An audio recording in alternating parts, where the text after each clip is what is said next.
When we talk about accessibility in higher education, it's easy to think it only matters for students with disabilities. But what if designing with accessibility in mind actually made learning better for everyone, and even made your teaching easier? Today, we're unpacking what accessible design really means, who's responsible for it, and why it benefits us all.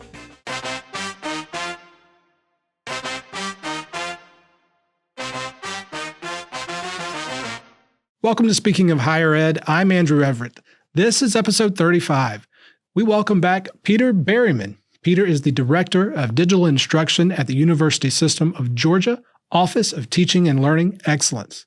Peter was our guest in Season 1 on Episode 12, where we discussed Momentum U at USG for University System of Georgia faculty. Today, Peter is here to discuss accessibility. Well, Peter, welcome back to Speaking of Higher Ed. We're glad to have you here. It certainly is good to be here. I think this is the second time. It is, absolutely. Glad you're back. And, let's dive right in. Today we're talking about accessibility. Or more specifically, accessible design. So what do we mean when we talk about accessible design? We're talking about accessible design in the context of higher education first, and supporting students who have disabilities through the use of technology, online technologies, the software, the learning resources, the electronic documents and files, and the digital media that we provide to them to instruct them and by which they interact with our course content.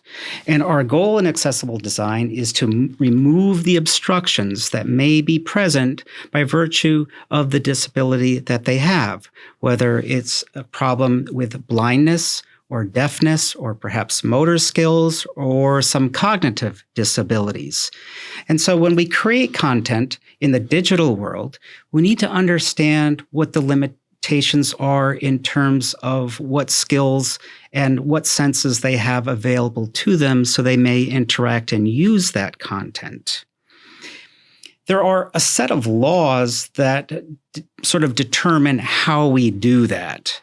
And ultimately, these laws were put in place to ensure that anyone with a disability has equal access to public resources. And as a public institution of higher ed and learning, we need to be sure that students who have disabilities have equitable and equal access to the teaching and the resources that we provide to them. There's a path to accessibility with 4 different levels or requirements. And that is that the content and the resources and the technologies should be perceivable to the students. They should be operable so that students can use the technologies that we provide to them. Students should be able to understand the information that we deliver to them. And also the information and the context of how it's published should be robust, meaning that whether a student is using a large computer or a very small cell phone, or assistive devices such as a Braille printer or a screen reader or a screen magnifier. In whatever context they're using it and with whatever type of assistive technology they're using it, they're able to engage and interact with the instruction within the course and the content that we provide to them. But what are some other guidelines that we as faculty can use to determine what we need to do in our accessible design? Yeah, that's the big question. So we understand that we need to meet these guidelines, but what are the guidelines and where do I find them and how do I know what to do? The guidelines are called the Web Accessibility Content Guidelines, otherwise known as WCAG. They're published by the World Wide Web Consortium, the W3C. I think it's interesting that the person who runs the W3C is Tim Berners-Lee, who did invent the World Wide Web. not the internet, okay? But the World Wide Web is a product that sits within the scope of all the interconnected computers and networks. And he created the World Wide Web, and he's taken responsibility for creating the guidelines so that all of the content that we publish to this environment is accessible to all types of people and their diverse needs. WCAG consists of many levels of guidelines as well, and many versions. Presently, we are at version 2.2, and there are 3 levels: level 1, level 2, level 3, also expressed as level A, level AA, and 3A. For higher education, we're concerned with meeting the guidelines for level 2 or level AA. These guidelines, we can meet them through training and through understanding of the needs of our audience, the needs of people who have some disabilities. The guidelines are broken down so that mostly when we design our content, when we design electronic documents and digital media, we're not actually so much designing for the disability itself. We are designing for the assistive technologies that support the disability. For example, screen readers are assistive technologies that read aloud the content that is presented on the screen. Students who have blindness cannot see that content. The screen reader reads aloud the content on the screen, but it also is very dependent upon a certain type of markup or semantic encoding that sits behind the content that it uses to speak to the user and let the user know about the presence of document structure, sections in a document, the presence of images, the content of images. It provides other types of functions for the user as well, such as if you have a document with, let's say, a half dozen links to other resources that are online, typically you or I can quickly scan the page or the document, and we can quickly assess what other links or what other resources we can access from that document. But for the user who cannot see that document, the screen reader is going to read it from top to bottom, from left to right. And so it can take a long time for the user to understand what are the links on the page and where else can I go, and what are my interests and why am I here. The screen reader will collate all of the links of that page into one panel that enables the user to quickly learn what they can do. Imagine going to an Amazon website, and wouldn't it be great if you couldn't see the website, that you just had a separate link, a list of all the links that you could quickly click to go to where you wanted stuff that you wanted to look at and buy. And so that's what the screen reader does for the student. It works on the semantic encoding that is behind the content. And so these are the types of things that are embedded within WCAG that address the student's ability to perceive, operate, understand the content and instruction that we provide to them. And so let's talk about some specific examples of accessible design. We use a lot of Word documents, PowerPoints in education. Yeah. So let's talk about that and just give us an overview of those examples. The good news is for all the different types of content that we provide to students. You mentioned PowerPoints, Word documents, PDFs, but also web pages and HTML files that we can embed and place within Brightspace or within any learning management system. The really good news first is the techniques are similar in every instance. In other words, to make a Word document accessible, the same techniques are used to make an HTML or web page accessible. And same thing to then convert the Word document to a PDF, but you can also add some accessibility afterwards. The same principles apply to PowerPoint, although PowerPoint wasn't really designed for online delivery. It was really developed for presentations. And so PowerPoint is the weakest of the document types for creating online content. So within all these types of content and documents, the same principles and the same techniques apply. For example, the use of document structure, the use of headings, the use of text equivalents for images.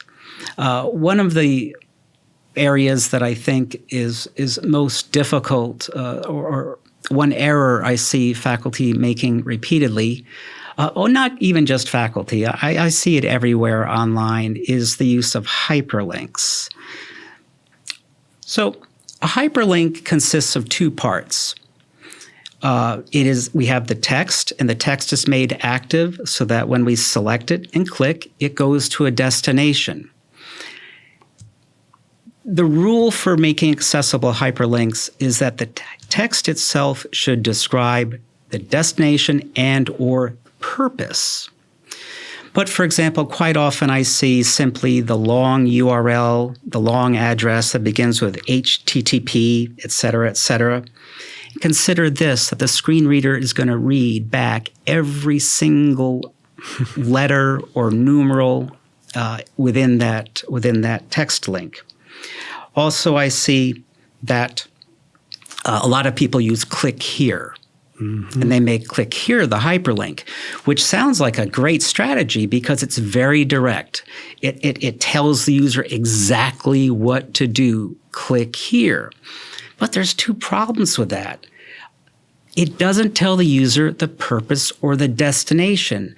And going back to the screen reader in particular, which will collate and make a list of all the links in that document, what you end up with is a list of click here, click here, click here, click here, because the hyperlinks are taken out of the context of that document.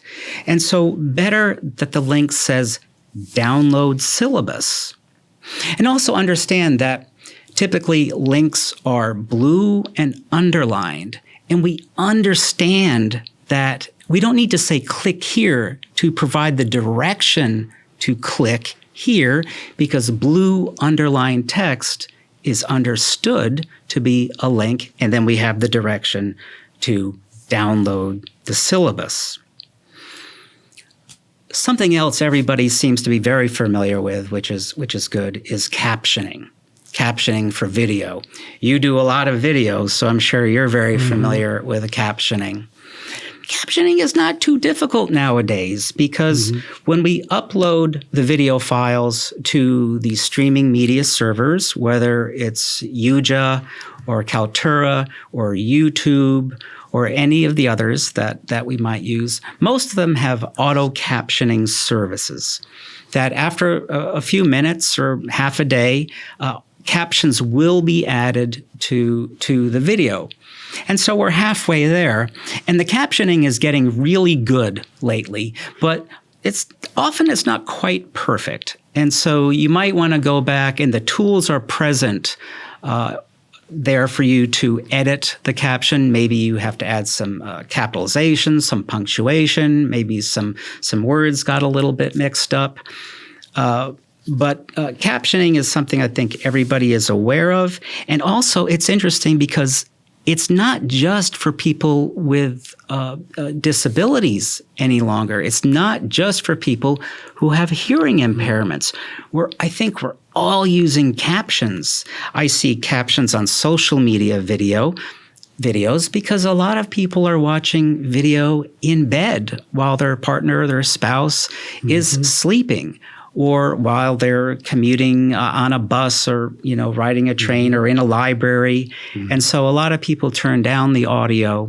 And so we become much more reliant on captions. And I think it's something that everybody is addressing very well. But, that's one of the areas where, when we address accessibility for people with disabilities, we're also helping everybody in terms of their ability to engage and use and learn from content. Talk about, real quick, document structure, the flow, the formatting, choosing a font size, why limiting your font choices to not, 5 different fonts, but just at most probably 2. Talk about real quick why that. I see that a lot. Yeah. And I think we've all been guilty of that at some point. Maybe. But why is that so important for not just people with a disability, but really for all of us? So I'm laughing a little bit, and I certainly don't mean to step on the research. But when you were talking about using the fonts and maybe colors, and I think there's been some research and there's been some practices where graphic syllabi are more engaging to students.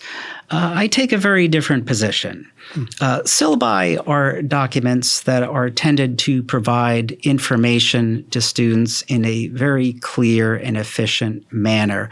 If it's colorful and engaging and it has photos, I definitely think it's going to draw students' attention to that document. That first day of class, they may think, hey, I've got a cool professor here because my professor is going to go the extra mile and make this class interesting because look at this syllabus and the effort that went into it. And maybe, it's got some pictures that really kind of maybe get you excited about the topic. But, oh, man, for accessibility purposes, it's TMI. There's too much information there. And it can be difficult to find the information that you need. Document structure is a very, it's like when we write outlines to format or develop the content in a document, we've got different heading levels, we've got topics, and we've got subtopics. That information should be very clearly laid out within a document. And so when we have a document, we have a clear title. We have sections that we use headings, and we have subsections that we use subheadings. And it can look very clean and present the information in a very efficient way. And going back to that, I would recommend not going overboard with different fonts and different colors. Again, just remember this document is for information purposes, and students should be able to scan and find the information they need quickly. All right. I mean, I've heard the statement, it's in the syllabus, but if I can't find it in the syllabus quickly, if it's buried in a long passage of text, I'm not going to find it. Well, the same thing is true, too, for students who are using screen readers in particular. And I'll mention again the semantic coding that is behind the document, behind the visual. So when we lay out a document and we create the headings and the subheadings, and in particular in Word or in an HTML editor, we can set heading levels in the style panel. For example, the title of a document is heading level 1. This first section is all the sections are heading level 2. Subsections are heading level 3. That's the hierarchy. Screen reader users are going to refer to those heading levels to allow them to, with a click of the tab key on the keyboard, to navigate through the document and find the information that they're looking for. So if they're looking for a rubric, if they're looking for information about late submissions, if they're looking for information about the use of generative AI within the course, they don't have to wait for the screen reader to read down through the entire document. By using the tools, Microsoft or an HTML editor correctly to embed the semantic markup into that document, they can quickly tab through the heading levels from heading 1 to the heading 2s to the heading 3 and quickly find the information that they need. I think this is a great place to start when you're looking to make your documents accessible. How did you create the heading? Did you just make the text 24 points and make it bold and make it a big color and just pick this font over here? Well, that's not actually how to do it, because although visually it will appear as a big, bold, and colorful heading. To the screen reader user, it's just text on a page. It doesn't mean anything to them. They don't know it's the title, or they don't know it's a section within that document. Mm-hmm. So that's an area that I think that learning to use the tools, and the great thing is that the tools, everything is in place, because Microsoft Word, the tools are there for you to make accessible content. Don't type in bullets to make a list. Don't type in 1, 2, 3, 4. Use the list tools, Mm-hmm. the numbered list tool or the bullet list tool, to create that list style so that the semantic coding, again, it's there. It's present within the document. And let's not forget images. Real quick, mention alt text. Images are fun in that they're challenging. Yeah. So images come in many different flavors. It could be a headshot of the professor.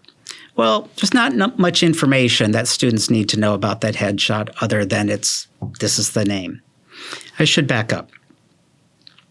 When we have images or anything visual, we need to provide a text equivalent. And again, this goes back to screen readers. So much of what we do is going to be for blind users in particular who are using screen readers. Because they cannot see the image, nor can the screen reader evaluate that image, we must provide equivalent text descriptions for the pertinent information that is present. So if it's a headshot of the professor, all we need to know, it's the professor. If it's a painting, for example, if it's a painting in a history course of, let's just say, George Washington crossing the Delaware River on Christmas Day during the Revolutionary War, well, if it's a history course, we need to provide a text description that describes what is happening in the photo, because that's what's pertinent to that class, if it's an American history class, something like that. However, if that same image of the painting is in an art appreciation class, the student needs an entirely different text description of the painting, because it may be about the painter's style. It may be about how the painter captures light or uses color to establish mood. And so when we place an image within a document, we ask ourselves, what's the purpose? What do students need to know? And think about it this way too. If you're in a face-to-face class and you project an image on the screen, an image, a graph, a flow chart, whatever it may be, do you just project the image and assume the students can evaluate, and assume that they understand the important information in the image? Probably not. You probably explain to them what they want, what they should know, what they should learn about that image. And the same thing should happen with digital media as well. And so if you place a complex image, there needs to be sort of a complex description of what's happening there as well. And that can be a little tedious. And this, honestly, is one of the more tedious areas of making our content, our instructional content, accessible. Mm-hmm. But also consider the benefits of that explanation, not just to the students who may have some disability or inability to perceive that image, but consider the benefits of that description to any student in the class, in that there is clear direction and clear description of what they should know.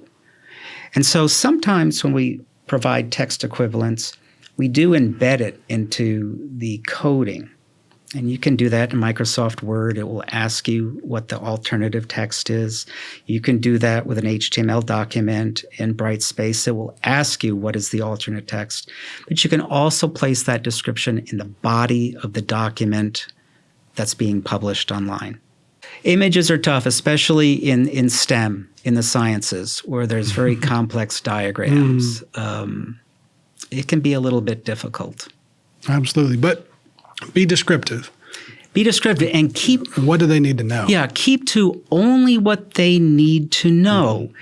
Don't go down a rabbit hole and just, the color of my shirt. Like if we publish an image, it doesn't matter. It's just, this is me. It doesn't matter what I look like, what I'm wearing, or anything. So stick to the pertinent information that they need to know in order to meet the objectives of the assignment or the goals of the course. Let's go back briefly and talk about video. We talked about captioning. So there's closed captioning. There's open captioning. Most people know as subtitles. Right. But let's talk about transcripts just briefly. How important are transcripts? I will say I read one study from several years back where more than half of the students in this study were using transcripts later on to study from. Absolutely. That addresses, students like to study and learn in many different ways, and often they do like to watch video. It's a great introduction to the topic, and they'll watch the video. But I'm not confident they learn from the video, because they're easily distracted.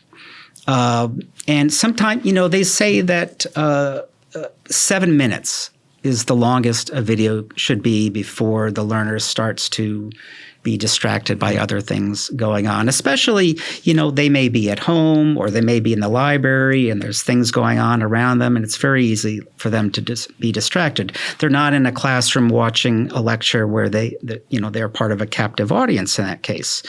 But a transcript provides them with something they can print, something they can mark up, something they can study offline. They don't have to be in front of a computer.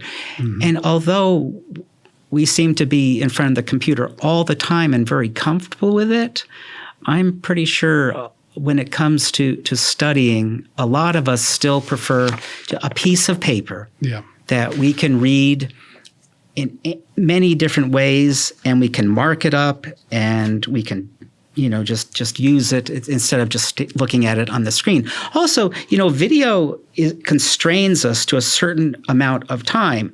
If it's 6-minute video, the presentation is 6 minutes long. And that's the start point and the end point that we have access to that information. But a transcript, I can work through this at my leisure. Also, a transcript gives me the opportunity to post images and then describe the images and the importance of those images. So captions are great if it's, an interview like this where it's just you and I just kind of talking about something. But, if it's a PowerPoint presentation that has been created for a classroom and then audio and narration has been added to it, I think a transcript is a really great alternate format, because the students can look at the slides and they have the narration as well posted in text that they can read through. All right. So we've talked about a lot of different areas of accessible design. Starting to sound a little complicated for some. It can be overwhelming, but where do faculty get started learning about accessibility? I know it sounds complicated. WCAG, what's that? Poor, perceivable, operable, understandable, robust. All right, and then I'm kind of lost, right? I just want to say first, it's not that hard. Most faculty are already using the tools they need to use. They just don't know how those tools apply to designing accessible documents and media. The first place to start is to look to your institution and see if there's any support from the IT department or perhaps a teaching center. A lot of the schools throughout USG do have resources to support faculty and other content creators as well. Momentum U, which is an online platform that I manage for USG. We have over 25 different resources for professional development. Some are toolkits, some are books with guidelines, and there are courses. We do have a web accessibility for educators course. It probably takes about 4 hours to complete the activities and work through the content. It can also be printed page by page, selectively, or all the pages, so that you could create a manual that you could take offline or use while you're working on your courses or creating documents. It will provide for learners the basic concepts for what they need to do. And it also provides links to tutorials to show them how to do those tasks as well. But again, it will sound complicated. But once you get into it a little bit, it becomes more and more simple. The most difficult parts, to be honest with you, I think are issues with PDFs and PowerPoint, because PowerPoint itself is not very friendly to accessibility because it wasn't designed with accessibility in mind, and that you have to use the PowerPoint templates in order to create the proper semantic or document structure for each slide in the deck. And it doesn't let you, when you add other elements, it doesn't really give you the ability to encode them semantically. You have to go back and adjust the reading order so that on the slide, students will know to read this item, this item, this item, this item, in whatever order that it should be read. But you literally have to go in and manually, for each slide, say this is the order for the elements on the page. Webaim.org, webaim.org, is an amazing resource for learning about accessibility. They have been publishing content and training educators for about 30 years. And I visited their lab, University of Utah, Logan, Utah, about 10 years ago. And their commitment to supporting people with disabilities was amazing. It really was inspirational for me to see the work that they do. And it wasn't just for web accessibility. They were also building custom wheelchairs for people or repairing other types of assistive devices for people.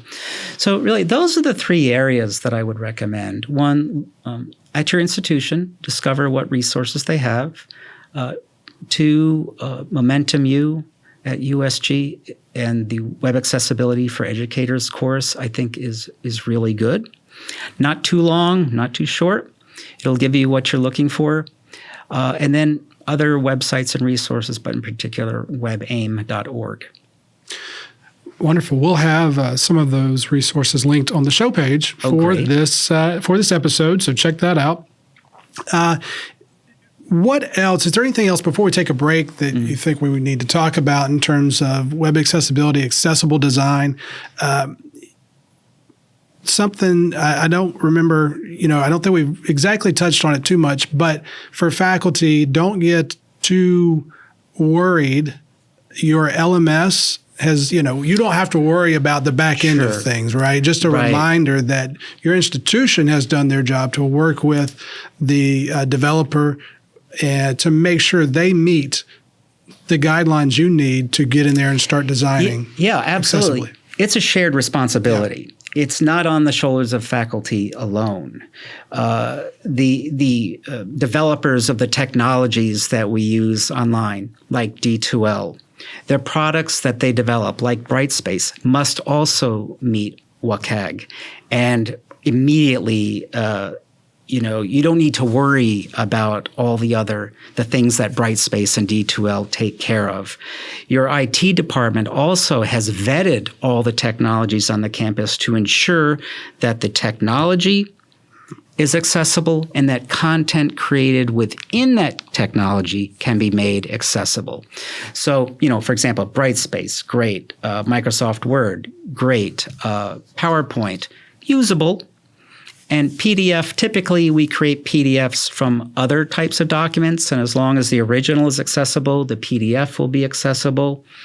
Unfortunately, sometimes we have PDFs that are scans of books, and so not really text. But there's a lot of different applications that actually can look at the images of the scans and convert them to text as well. So faculty really you're responsible for the content of your courses. Anything delivered electronically, published to the learning management system. If you create a quiz, do you need to worry? No, because the quiz tool is accessible. Now, if you put an image within a quiz question, then you are responsible for perhaps adding that alternate text equivalent for that image. So your content, whatever you create, that's something that you should do. And something else I want to mention too that often is misunderstood a little bit is sometimes we might think, well, I don't need to worry about a lot of this because I don't have blind students in my classes. It doesn't matter. The law says that the content must be accessible regardless of the presence or request for an accommodation by a student with a disability.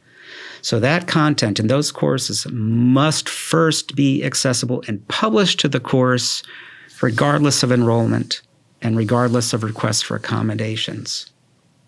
That's something that's often overlooked because often we are reactive. We think, I have a student who has an accommodation request, I can react and respond. But the problem in particular online is for an online course is you've done all this development, all this preparation, you've got all your course content published online, and to have to redo the content to meet that accommodation could be a very time-consuming process.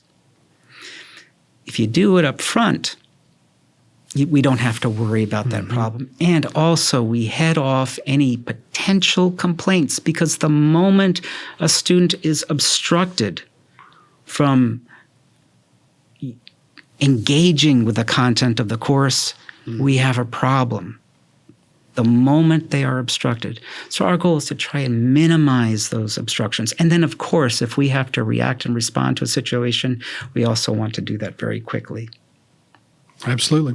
All right, well, let's take a quick break. We'll come back with our continuing the conversation question. Okay, great. Thanks. Got a teaching idea worth sharing? Share it on AU Teaching Commons. We are Augusta University's first peer-reviewed hub of open teaching resources by faculty for faculty. Share your knowledge, help your peers, impact students. Visit us at guides.augusta.edu/AU Teaching Commons. Welcome back. Let's get into our continuing the conversation question, which is, what is one thing every faculty member can start doing today to make their materials accessible? Yeah. So faculty have done a lot of work already, creating a lot of content published to their online course spaces. First thing you might want to do is to go back to the content that you've produced and to check it to discover how well it meets the accessibility guidelines, even before you know anything about accessibility. Because many of the technologies that you use to create that content have accessibility checkers built into them.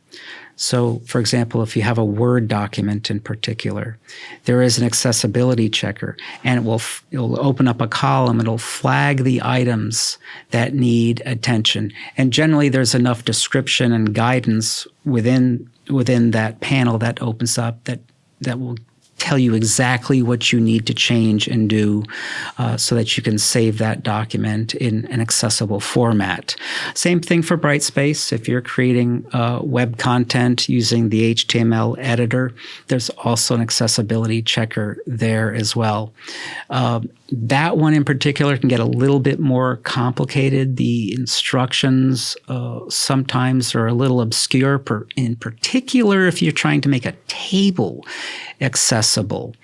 I should note a nice thing is that if you make a Word document accessible and you copy and you paste that Word document into a Brightspace HTML editor, generally it will bring along all the important information, the semantic encoding from the Word document into the HTML space as well. So do that. Go back through the content you've created and use the accessibility checkers in Word, in Brightspace, in PowerPoint, and even in Adobe Acrobat. Adobe Acrobat gets a little funky for trying to correct the accessibility errors within the PDF itself. It can be a little bit clunky. Better to go back to the original document and republish it as a PDF if you can. One of the really important areas, too, to look at your content is to discover if you have any scanned books. Perhaps there's you found a great resource. You can't find a text document or a chapter that has been converted to text, and all you have is the book itself. And so you put it on a flatbed scanner and you scanned it and you put it in the course. Well, that's an image. And again, anytime we use images, we have to provide a text equivalent, which really means we need the text itself. There are software different types of software that you can use to convert scanned textbooks. It's optical character recognition types of software. Your librarians may actually have good recommendations because they've been working to solve these problems for quite a number of years, and they can point you to the appropriate resources. So generally, I would say is use the tools that we have at hand to go back and check your resources, check your content, and to correct them to the best of your ability. It's going to do a very good job. It's not going to be perfect. So it may miss some things. For example, it can't evaluate the quality of the text equivalent for your image. It doesn't know if the image that you provided as text to describe the image is relevant to what students need to know, or if it's complete or incomplete. It won't know if you should have added additional sections and subheadings to help students navigate through that document. So there's some areas that it won't be able to evaluate. Also, in the future, or in the near future, actually, many institutions are purchasing dedicated software that we will be able to use to check your courses and flag problem areas within the course. But then again, it becomes your responsibility as the content creator to correct those problems. Some of these products may be able to update and correct the errors that they find themselves, but I really haven't seen them work, seen a working version quite yet, so I'm not quite sure how well and how effective they actually are.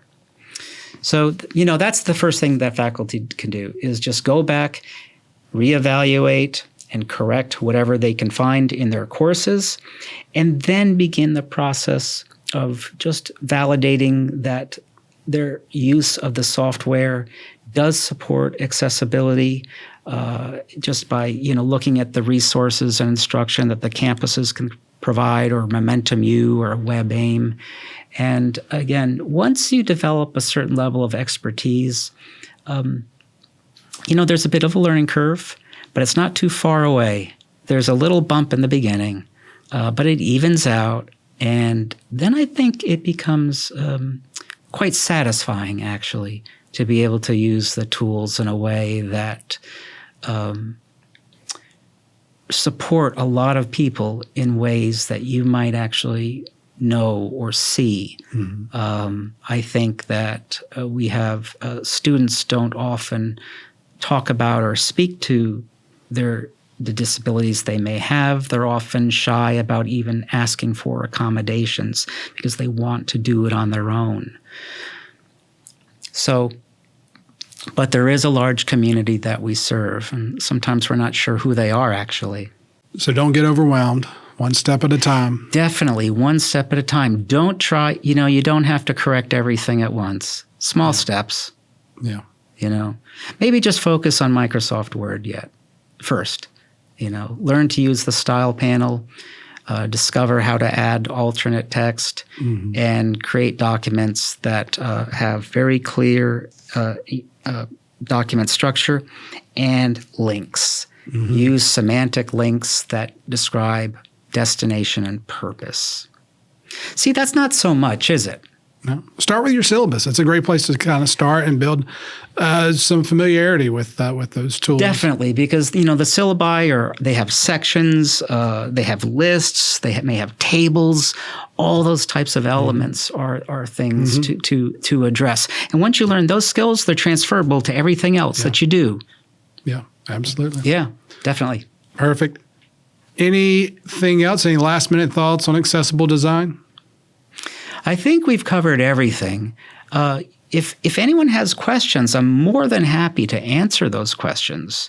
My email is peter.berryman@usg.edu. Accessibility is an interest and a passion. I'm more than happy to engage people in their questions about how to make courses and content accessible. Fantastic. Well, thanks again, Peter, for being back with us. We appreciate you sharing your expertise. It's good to see you, Andrew. Glad to be here. Thanks for listening to Speaking of Higher Ed. You can find all episodes and more on our show page at augusta.edu/innovation, and continue the conversation with us on our Facebook page at facebook.com/AUGCII. Speaking of Higher Ed is produced by the Center for Instructional Innovation at Augusta University.